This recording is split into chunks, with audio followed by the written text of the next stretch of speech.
Louvado seja Deus. O que faremos? O que faremos diante de tão grande salvação? E agora? Vamos para casa, viver a nossa vidinha? Diante do que a gente leu pelas Escrituras Sagradas, diante do que nós fizemos aqui como memorial, como liturgia, como culto, como adoração a Deus, o que nós vamos fazer agora? Vamos para casa, assistir TV, ver série de TV hoje à tarde, ficar na frente da televisão. É isso. É isso. Queridos, enquanto Deus me deu essa palavra quando eu estava lá no Celebrando a Vida, domingo de manhã, falando para os homens. E a semana inteira meu coração queimou com relação a isso. O que eu vou fazer diante de tamanha salvação? Qual é a minha atitude diante de tamanho amor demonstrado por mim? Entregando tudo por mim. Meu coração queimou essa semana inteira com relação a isso. E pela graça e a misericórdia do Senhor, Deus, na sua presciência, Ele já antecipa todas as coisas. O texto que foi me dado para eu pregar é um texto que tem tudo a ver com isso. Está lá em Mateus capítulo 13, versículo 44. Eu te convido a abrir a palavra de Deus nesse texto. E o texto é uma resposta a essa grande salvação. É uma resposta a esse tesouro que foi entregue tudo para ser resgatado.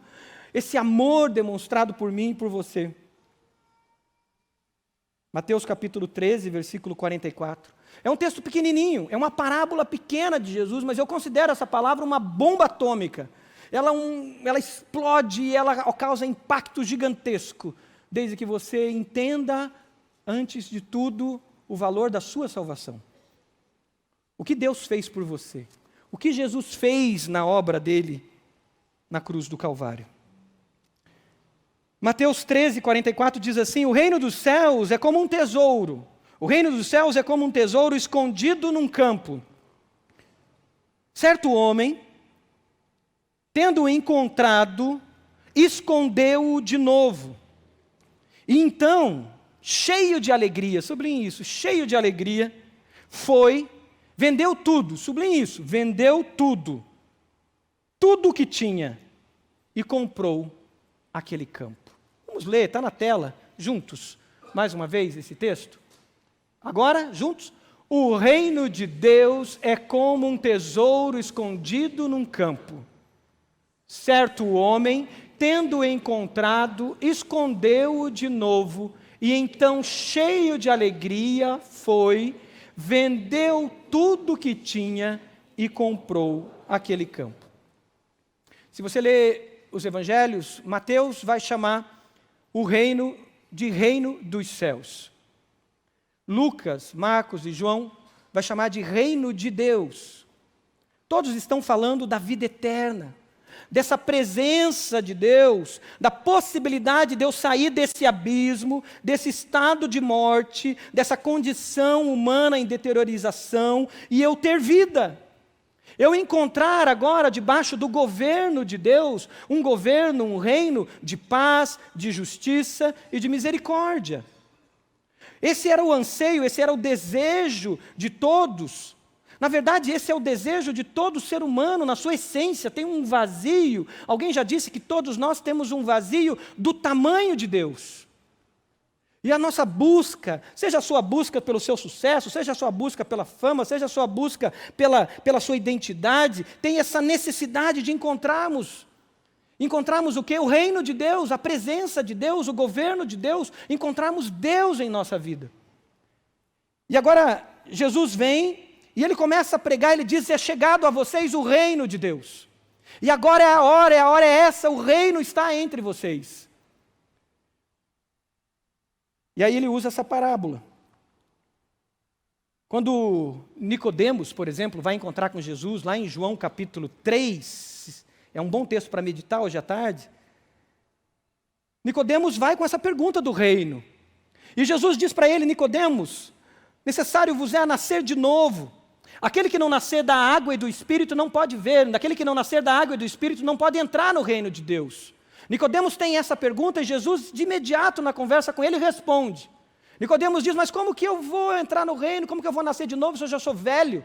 Como que eu vou entrar no ventre da minha mãe e vou nascer de novo? Jesus diz, é necessário nascer da água e do Espírito. Aquele que nasce da carne, dessa condição humana, pecadora, esse que nasce da carne, é carne. Mas aquele que nasce do Espírito, um novo nascimento, esse é o que entra no reino de Deus, e esse agora vive no Espírito.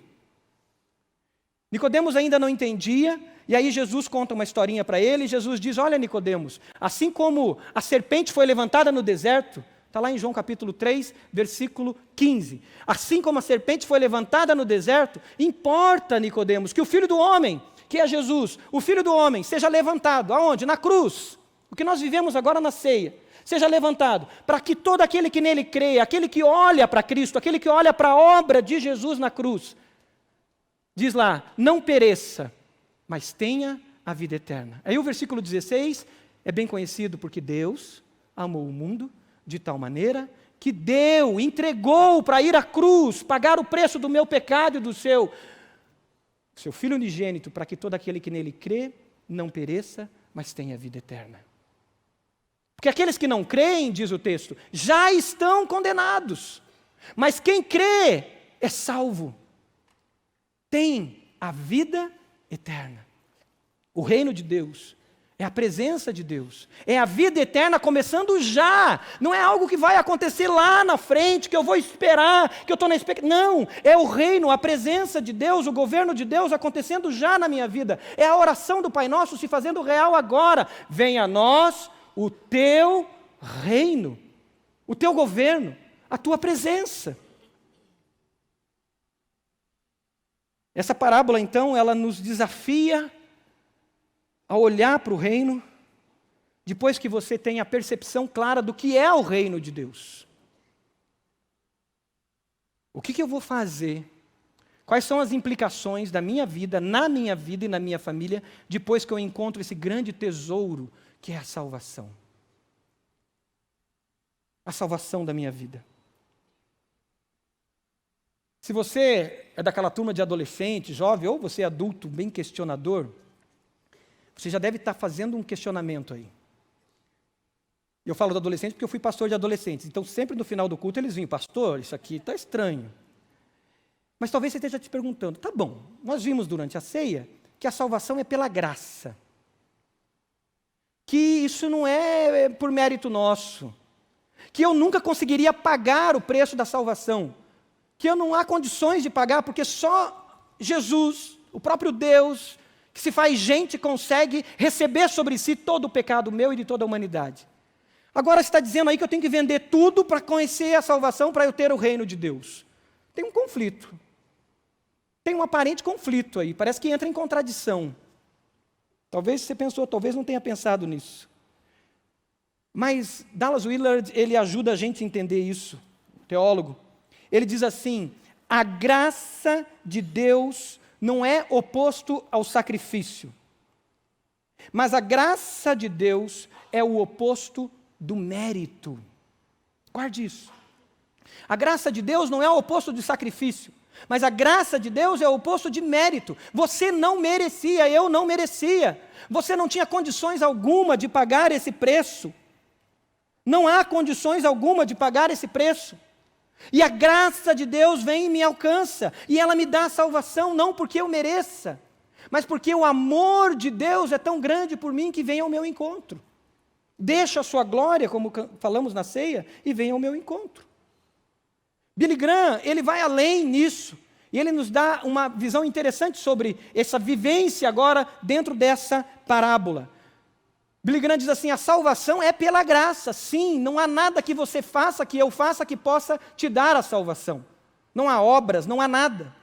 A salvação é pela graça de Deus, e não nos custa nada, mas o discipulado de Jesus, o seguimento de Jesus, o seguir ou estar no encalço dele, vivendo as coisas do reino, nos custa tudo o que temos. Tudo o que temos. Sabe por quê? Porque quando você tem consciência, quando o Espírito Santo abre a sua mente, abre os olhos do seu coração, e nós temos entendimento de quem nós éramos, do nosso estado de deteriorização, do nosso estado de putrefação. Efésios capítulo 2 diz que nós estávamos mortos em nossos delitos e pecados, nós estávamos seguindo o curso desse mundo, um fluxo de morte. Quando eu tenho consciência disso, e eu digo, miserável homem que sou, eu preciso de salvação, porque eu sou podre, eu sou pecador, eu preciso de salvação. Quando a gente tem consciência disso, e a gente vê Jesus entregando tudo para me salvar, para te salvar, a gente encontra com a obra de Jesus na cruz, a gente encontra o sacrifício dele, a gente diz, obrigado Senhor. Sabe o que a gente faz? A gente se lança, a gente se entrega, a gente se rasga e a gente diz, Senhor, a minha vida é tua. A minha vida te pertence. Porque eu sou miserável. E o Senhor achou em mim. O Senhor me amou. Quando a gente tem consciência disso, a gente vê que a gente não é melhor do que o cara que está preso. A gente não é melhor do que o político corrupto. A gente não é melhor do que aquela pessoa que você não gosta, que lá na tua empresa faz artimanhas e malícias. A gente não é melhor do que aquele travesti, do que aquele homossexual, do que aquela mulher que na noite anda. A gente não é melhor do que ninguém, porque nós somos pecadores. Quando a gente tem consciência disso e vê que Deus nos ama, a gente se lança. E a gente diz então, obrigado Senhor. Eu encontrei salvação, eu encontrei vida no Senhor.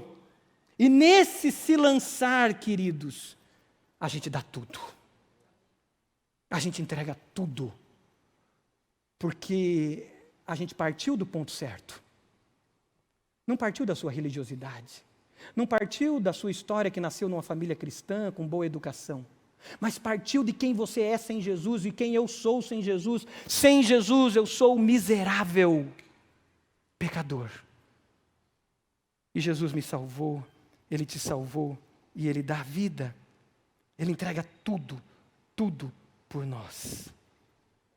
Tem uma história de um padre, uma ilustração antiga, ouvi muitas vezes. Ela dizia o seguinte, um certo padre foi numa quermesse.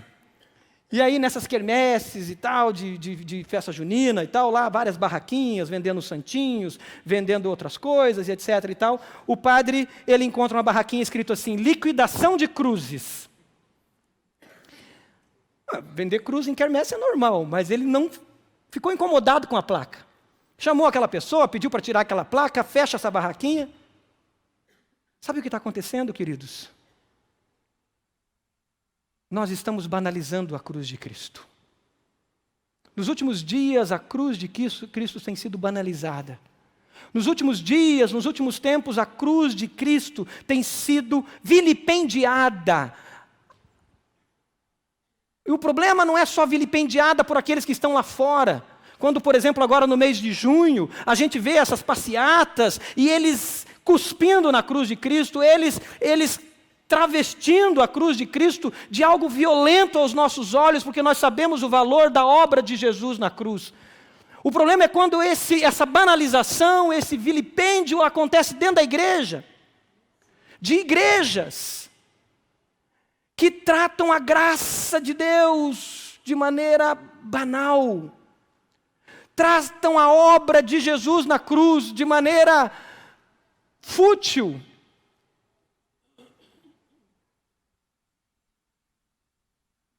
A palavra de Deus diz, Jesus disse que nos últimos dias, e a palavra de Deus disse que nos últimos dias isso aconteceria.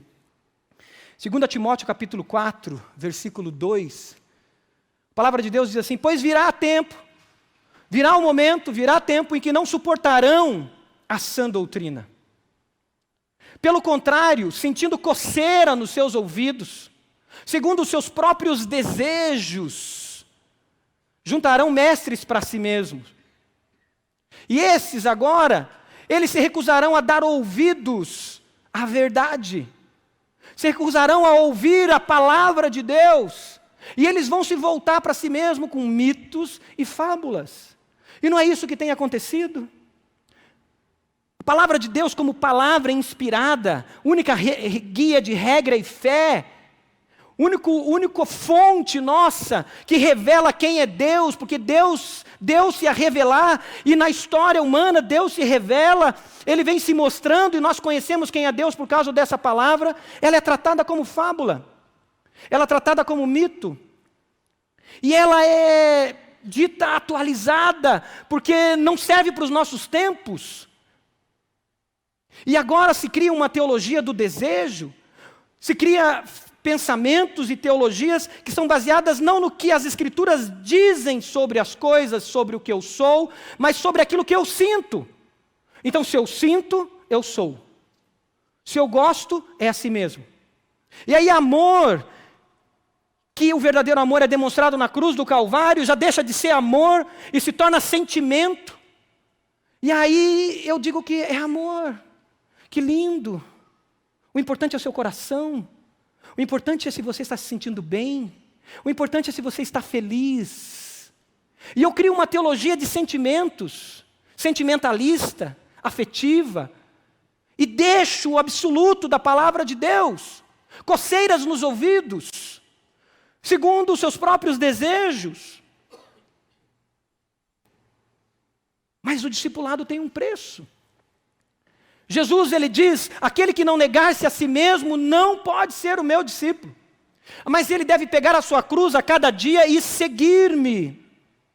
Jesus diz, olha, aquele que não romper com esse mundo não pode ser discípulo dele.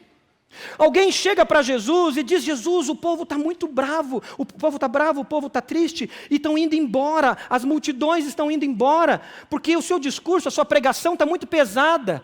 Jesus olha para os seus discípulos e diz, e vocês também não vão? E aí, alguém responde, para onde iremos? Só tu tens as palavras de vida eterna. Jesus nunca se encantou com multidão, queridos. Jesus nunca se encantou com multidão. Existe um preço do discipulado, de ser discípulo de Jesus. Quando eu tenho esse encontro com a salvação, quando eu tenho esse encontro com quem é Deus, eu me lanço aos braços dele e eu entrego tudo. Alguém chega para Jesus e diz, Jesus, eu preciso enterrar os meus pais. Jesus diz, deixe que cada mortos enterrem os seus mortos. Jesus chega e diz, quem vai construir uma casa e antes não avalia os detalhes para construir essa casa? Jesus diz, olha, quem é o guerreiro, quem é o rei que tem uma guerra e antes ele não avalia o inimigo, os soldados, e se ele não tiver condições de entrar na guerra, ele negocia? Jesus está falando de pensar e saber que agora você pertence ao Senhor e existe um preço, um custo para o discipulado. E esse custo nos tira do nosso comodismo e nos coloca em marcha. Nos coloca como discípulos no caminho e em marcha. Teve um teólogo, pastor, chamado Dietrich Bonhoeffer, e ele fala sobre o custo do discipulado. E tem um livro chamado Discipulado. Mas o que chama atenção nesse teólogo, nesse pastor, é que ele escreve num tempo muito difícil. Ele escreve num tempo de uma Alemanha nazista. Um momento de opressão muito grande. E ele escreve num tempo onde a maioria das igrejas, sejam evangélicas, protestantes, sejam católicas, elas estavam sedentas e seduzidas pelo Führer. Estavam sedentas e seduzidas por Hitler. E ele, na contramão, ele diz, tem pecado aqui. Pecado estrutural. E ele levanta a sua voz. E ele se torna um dos mártires do século XX. Tem um texto que eu trouxe do livro Discipulado, que eu queria que a gente lesse esse texto, visse esse texto, vai ser colocado na tela, que o Bonhoeffer fala um pouco sobre isso. Ele diz, a graça que custa muito é um tesouro escondido no campo, pelo qual as pessoas vão e vendem tudo que têm com alegria. A graça que custa muito é o evangelho que deve ser buscado repetidas vezes, o dom que deve ser pedido, a porta na qual deve se bater. Ela custa muito porque nos chama ao discipulado. É graça porque, em consequência, faz as pessoas viverem. Custa muito porque condena o pecado. É graça porque justifica o pecador. Sobretudo, a graça custa muito, porque custou muito para Deus. Porque custa para Deus a vida do seu filho. E porque nada que custe muito para Deus pode custar pouco para nós.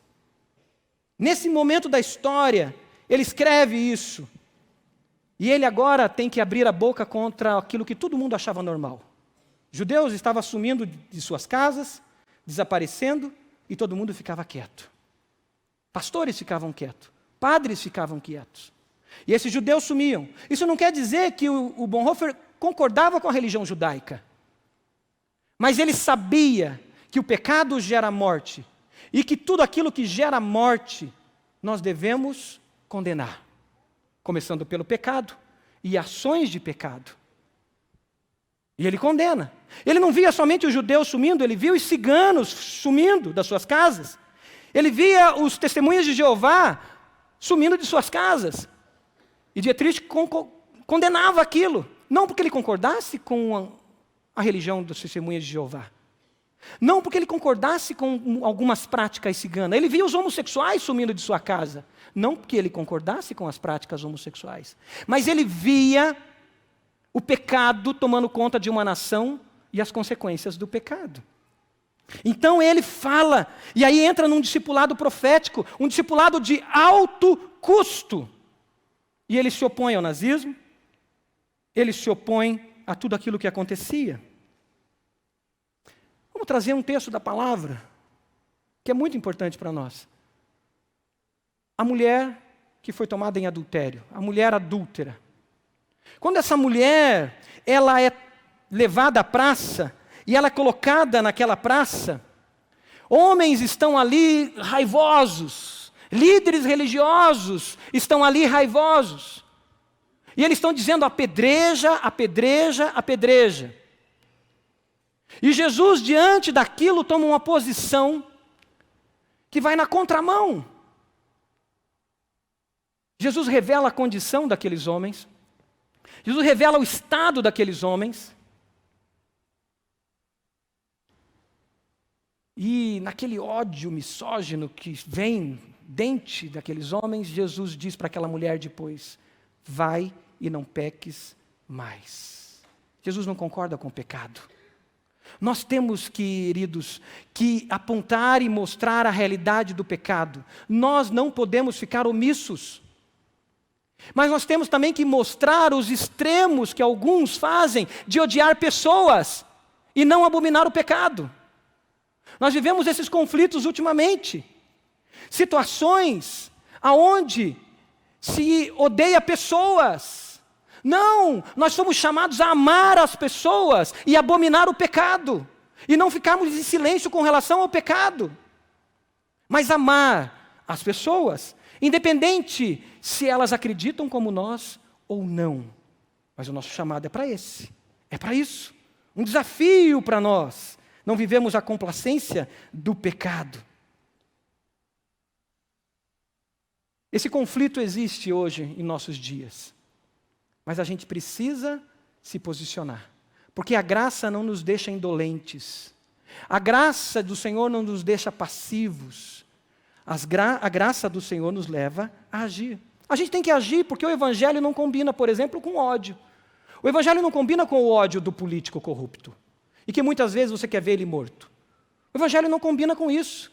Nós vamos ter que aprender a orar pelos políticos corruptos. Mesmo que eles firam e mexam no nosso bolso. O Evangelho não combina com o ódio do religioso fanático. O Evangelho não combina com o ódio ao presidiário, quando a gente diz preso bom é bandido morto. O Evangelho não combina com isso. O Evangelho não combina com o ódio aos ricos. Que alguns dizem, não, é rico, é milionário, é bilionário, porque é corrupto, porque explora, então eu odeio ricos. O Evangelho não combina com o ódio ao pobre. Ah, é pobre porque é vagabundo, é pobre porque é indolente. O Evangelho não combina com o ódio ao asiático, ao branco, ao preto, ao europeu, ao índio. O Evangelho não combina com o ódio ao homossexual, com o ódio ao travesti. O Evangelho não combina com ódio algum. Porque o Evangelho nos leva a crucificar a nossa carne com Cristo e amar até aqueles que são difíceis de amar, mesmo não concordando com as práticas deles. Mas tem um outro lado que muitas igrejas têm entrado. O evangelho também não combina com o orgulho. O evangelho não combina com o orgulho do jeitinho brasileiro. É aquele jeitinho que você dá um jeito e você diz, cara, consegui. Eu sou esperto mesmo. O evangelho, ele não combina com o orgulho da religião e suas tradições. Quando eu me orgulho das tradições e esqueço as escrituras sagradas. O evangelho não combina com o tradicionalismo religioso, ele combina com as escrituras sagradas. O evangelho não combina com a vitimização do bandido, dizendo que ele não deve ser punido. Deve ser punido sim. O evangelho, ele não combina com nenhum tipo de orgulho ligado à riqueza, à avareza, à ostentação. O evangelho não combina com a vitimização da pobreza. O evangelho, ele não combina com o orgulho de raça. Essa semana eu vi vídeos que eu nunca tinha visto no Brasil. Dizia o seguinte, que pretos não podem casar com brancos, que não podem miscigenar. Da onde isso? O evangelho é o evangelho onde todos são iguais. O evangelho não existe mais judeu, não existe mais grego, não existe mais homem, não existe mais mulher. Porque agora esse orgulho étnico, o evangelho não combina com o orgulho de raça, de etnia. O evangelho não combina com o orgulho do divórcio. O evangelho não combina com a banalização do casamento. O evangelho não combina com o orgulho LGBTQIA+. O evangelho não combina com o pecado. O evangelho não combina com nenhum tipo de orgulho. Romanos capítulo 1, do versículo 18 em diante, vai mostrar uma lista de pecados. Boa coisa para ler hoje à tarde. E ele mostra essa lista de condição humana pecadora, deteriorada, podre. Mas no final do capítulo 1, ele diz assim, mas muitos se orgulham e valorizam aqueles que praticam essas coisas também. E é assim que tem acontecido, queridos. Não podemos ser coniventes com o pecado, complacentes com o pecado. Talvez isso vai custar um martírio, como aconteceu com Martin Luther King, que não aceitou a segregação no sul dos Estados Unidos. E esse pastor, que tinha sido convidado para ir ser pastor numa igreja muito grande, vai lá para Montgomery, uma cidadezinha pequena, vai lá para aquela região, e é lá que Deus usa ele para combater um mal estrutural, um pecado que existia naquela comunidade, e ele se torna mártir. Assim como Bonhoeffer. Mas se nós deixarmos, nós amontoaremos coceira nos nossos ouvidos e seguiremos os desejos do nosso coração e nós vamos ser complacentes com o pecado, não vamos pagar o preço do discipulado. Se você foi salvo, salva por Jesus, encontrou esse grande tesouro, você entrega tudo. E a maior entrega, queridos, não é entrega religiosa. O pastor Edmilson usou um texto nos dízimos, que tem tudo a ver com essa estrutura e essa estética religiosa. O texto que ele usou dizia o seguinte, que os fariseus, eles batiam no peito e eles diziam, nós somos dizimistas. Nós somos os homens que fazem a coisa acontecer. E os fariseus diziam, nós entregamos o dízimo até do endro e do cominho, 2 matinhos que tinham no fundo do quintal deles. E Jesus diz, ai de vós, escribas e fariseus, que dizem mais o endro e o cominho. Ai de vós, escribas e fariseus, que oram em pé na beira das praças para serem vistos pelos homens. Ai, Mateus, vários ais de Jesus, falando sobre a religiosidade estética exterior. Aí Jesus diz, no texto que o pastor Edmilson citou, diz assim, mas vocês não guardam o mais importante da lei, que é a justiça, a fidelidade e a misericórdia. Sabe por quê? Porque justiça, fidelidade e misericórdia não nasce de fora para dentro. Justiça, misericórdia, fidelidade nasce de dentro para fora. E nascer de dentro para fora dói. É um parto. Efésios capítulo 4 diz que nós agora estamos trilhando esse novo caminho, estamos nos despindo do velho homem. Efésios capítulo 4 diz que agora nos despindo desse velho homem que se corrompe por desejos enganosos, nós agora nessa trilha estamos nos revestindo do novo homem que é transformado à imagem de Jesus. a imagem de Deus. E dói, queridos. O maior dor do discipulado é a dor da morte do ego. E é por isso que Jesus diz, aquele que não negar-se a si mesmo. Agora, por causa desse grande salvação que encontramos, do valor da obra de Jesus, então agora nós vamos nos despindo do ego. E como é difícil, né? Lá dentro de casa, vencer o nosso orgulho. Vencer o eu estou certo. Lá dentro de casa, abrir mão para a gente servir o nosso esposo, servir a nossa esposa, servir os nossos filhos. Lá dentro de casa, o filho, filha, adolescente, criança, jovem, servir os seus pais. Porque você tem que abrir mão, você tem que se esvaziar. O caminho do discipulado é um caminho de se despir, sim, do velho homem. E se vestir, então, dessa nova pessoa. É o caminho, sim, de não viver o politicamente correto. E dizer, isso é pecado. Eu te amo.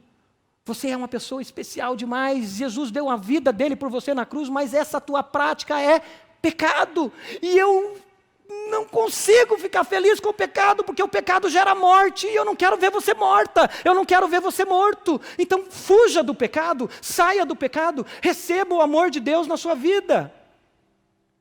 Não podemos ficar quietos, mesmo que isso custe a nossa vida. Porque a nossa vida está escondida com Deus. Já fomos salvos por Ele. Não podemos ficar passivos. Nós estamos na contramão, no contrafluxo. E lembrando a frase do Dallas Willard, a graça não é o oposto do sacrifício. A graça é o oposto do mérito. Na jornada cristã, no caminho que é Jesus, nós vamos passar por vales.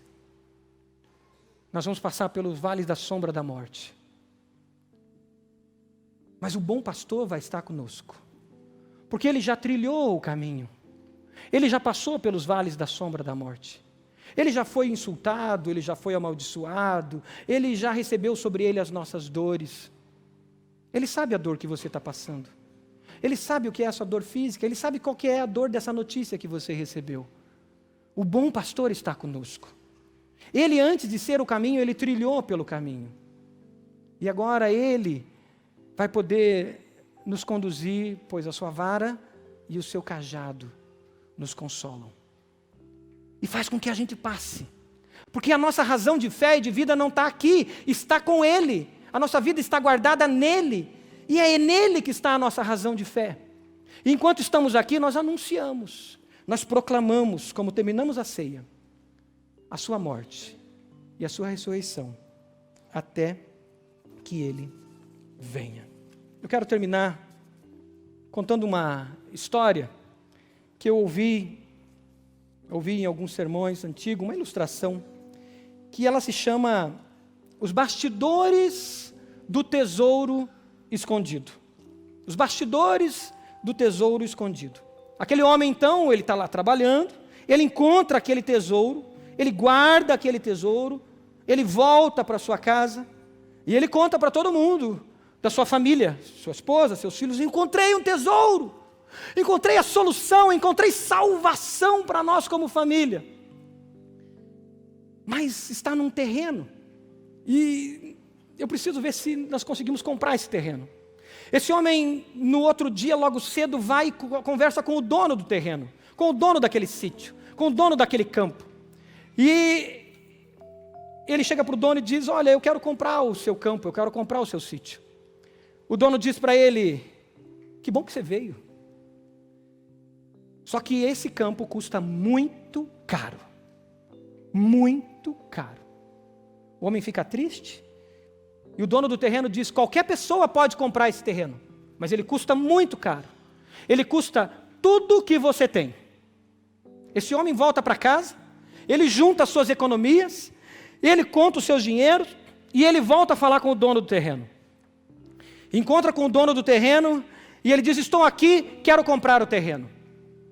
O dono diz para ele, então, tá bom. O dono do terreno pega uma folha em branco, coloca na frente, pega uma caneta, então me diga quanto você tem no bolso. O homem diz, eu tenho R$153, foi o que eu juntei lá em casa. E o homem diz, então coloque aqui sobre a mesa. E o homem, dono do terreno, anota R$153.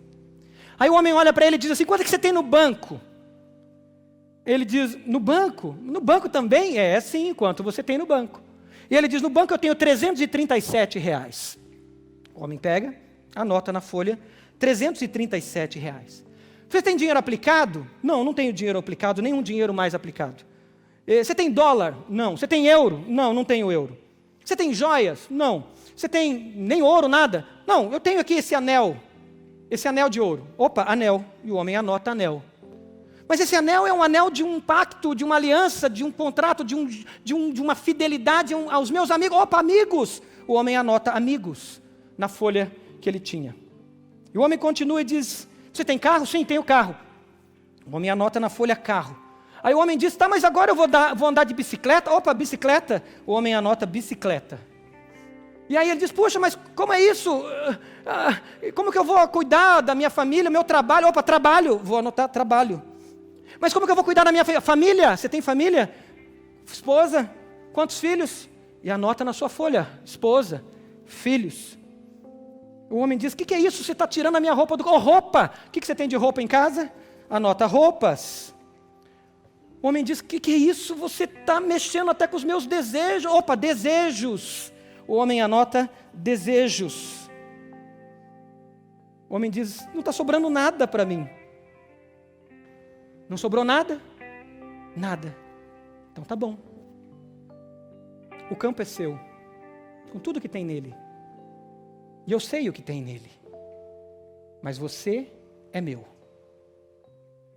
Você me pertence.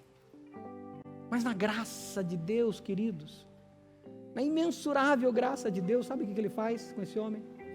Agora eu te devolvo para você cuidar para mim. Você vai cuidar para mim. Mas lembre-se, você é meu. Você pode fechar seus olhos? Querido, querida, o que você não declarou ao Senhor ainda? O que você não entregou ao Senhor ainda? Diga, Espírito Santo de Deus, me revela, abre os olhos do meu coração e me revela o que eu estou guardando, o que eu estou deixando, que desejos eu estou guardando para mim. Espírito Santo de Deus, me mostra onde eu estou sendo omisso, passivo, indolente, e me posiciona na marcha. Peça ao Espírito Santo que traga revelação para você agora, converse com Deus. Espírito Santo de Deus traz revelação, Senhor. Que nada fique oculto, Senhor, aos seus olhos. Que haja entrega total, Senhor. Enquanto você está orando, eu quero falar com você que não entrou no caminho ainda, não entregou a sua vida ao Senhor Jesus ainda, não deu o primeiro passo, você fica seguindo Jesus de longe, você fica vendo Jesus de longe, você admira a igreja de Jesus, você se aproxima da igreja de Jesus, mas você está distante do caminho. Eu quero fazer uma oração de entrega, eu te convido a fazer essa oração, diante desse tesouro que é a sua salvação, que foi pago um alto preço. Eu te convido a orar e se entregar e receber essa salvação do Senhor. Diga isso ao Senhor, diga, Senhor Jesus, eu confesso que eu sou pecador. Diga assim, eu confesso que eu sou miserável, Senhor. Eu me acho alguma coisa, mas eu confesso que eu sou miserável. Diga isso. Se você tem clareza da dimensão do pecado, arranque seu orgulho e diga, eu confesso que eu sou pecador, que eu não consigo me salvar, que eu não consigo ser religioso, que eu não consigo fazer as coisas por mim mesmo. Eu confesso que eu preciso de Ti, Jesus. Diga isso. Diga, Senhor Jesus, eu creio que o Senhor morreu naquela cruz por mim. Eu creio que o Senhor recebeu sobre si os meus pecados, que o Senhor recebeu toda a dor, toda a angústia, todo o peso. Eu creio, Jesus. E eu creio que o Senhor ressuscitou, eu creio que o Senhor está aqui vivo. E eu creio que o Senhor quer habitar no meu coração. Então diga, Senhor Jesus, por isso eu te recebo. Eu te recebo como meu Salvador. E eu te entrego tudo, Jesus. A minha vida é tua. Diga isso: a minha vida é tua, porque o Senhor me salvou. Eu te recebo. Enquanto a igreja está orando, se você fez essa oração de entrega, de confissão, eu te convido a levantar uma das mãos, que eu quero orar por você, especificamente por você. Você fez essa oração de entrega? Amém. Deus abençoe aqui à minha direita esse senhor, aquele jovem senhor, à minha frente aqui, essa senhora. Deus abençoe, querida. Deus abençoe essa jovem senhora. Deus abençoe vocês. Mas alguém fez essa oração lá atrás, aquele senhor. Deus abençoe, querido, em nome de Jesus. Deus abençoe. Aqui na frente, essa irmã, essa jovem irmã aqui. Deus abençoe, irmã. Deus abençoe você, querida. Deus abençoe, querido, pode baixar. À minha esquerda, alguém fez essa oração. Amém, querido. Deus te abençoe. Deus te abençoe. Mas alguém fez essa oração de entrega ao Senhor, declarando, recebendo o amor dEle, declarando a sua vida entregue totalmente a Ele. O que o Espírito Santo de Deus está falando por você, querido? Tem perdão para ser liberado, e você está guardando isso no seu coração, diante de um grande amor, você ainda segura isso e não perdoa. É tempo de perdoar. Tem pecados de estimação, tem omissão, coloque diante do Senhor. Coloque diante do Senhor. Eu te convido a ficar de pé, e em pé agora você cante uma estrofe dessa canção, você cante uma parte dessa canção. E eu convido você que entregou a sua vida a Jesus, você que declarou Jesus para vir aqui à frente, dobrar os seus joelhos na frente do altar, para que eu ore, para que a igreja ore por você. Você que tem que entregar alguma coisa que está te prendendo ainda, que você tem que romper, vem aqui à frente, dobre os seus joelhos, nós vamos orar. Nós vamos colocar diante da cruz de Cristo, diante do amor de Jesus, e romper com isso. Vem à frente em nome de Jesus, cante com alegria e dê esse passo de fé, declarando Jesus, o seu grande tesouro.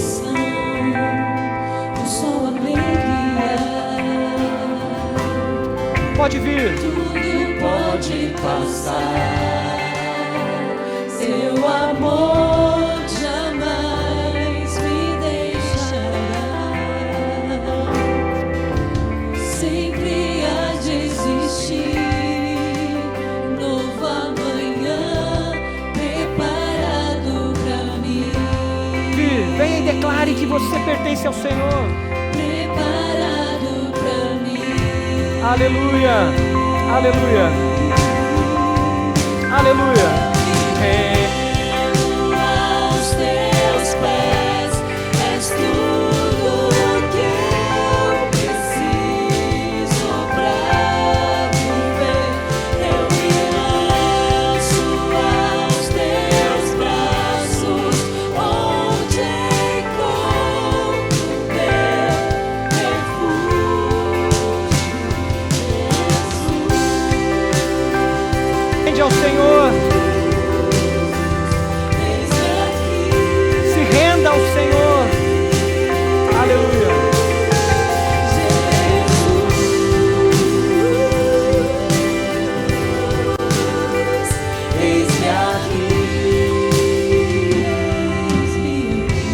Feche os olhos. Senhor, nós nos rendemos ao Senhor, Pai. Rendemos com tudo que somos e com tudo que temos. Rendemos a nossa vida, a nossa alma, o nosso corpo, cada célula do nosso corpo rendemos a Ti, para que o Senhor arranque as roupas velhas, o Senhor arranque as feridas, o Senhor limpe, Senhor, as marcas do pecado, o Senhor liberte a gente da escravidão do pecado e nos transforme a cada dia a imagem de Jesus. Nós estamos no Teu encalço, Jesus, nós estamos nos Seus pés, Jesus, como discípulos, e queremos segui-lo dia após dia, Senhor. Ó Deus, fortaleça-nos na jornada, não nos deixe passivos, não nos deixe omissos. Ó Deus, nos coloque como voz profética, nos coloque num discipulado profético, Senhor, para que o mundo saiba, que há salvação, para que o mundo saiba que ele está morrendo, que ele está morto, e que há salvação no Senhor, para que o mundo saiba que tem um tesouro, Senhor, que foi entregue, que é a sua vida, a salvação, o reino do Senhor, a vida eterna. Deus, nos coloque como proclamadores e que façamos diferença, Deus. Deus, eu clamo por esses que declararam Jesus, que levantaram as suas mãos, declararam que entregam as suas vidas a Jesus. Cele-os com o Espírito Santo da promessa, que eles vivam o reino já, que eles vivam a vida eterna já, que o teu reino venha sobre eles, venha sobre nós, e eles vivam a plenitude do teu reino, Senhor. Faz isso com a tua igreja aqui, e faz de nós testemunhas vivas, discípulos transformados, discípulos, filhos. É a nossa oração que fazemos, em nome de Jesus. E a igreja diz: amém e amém. Deus abençoe.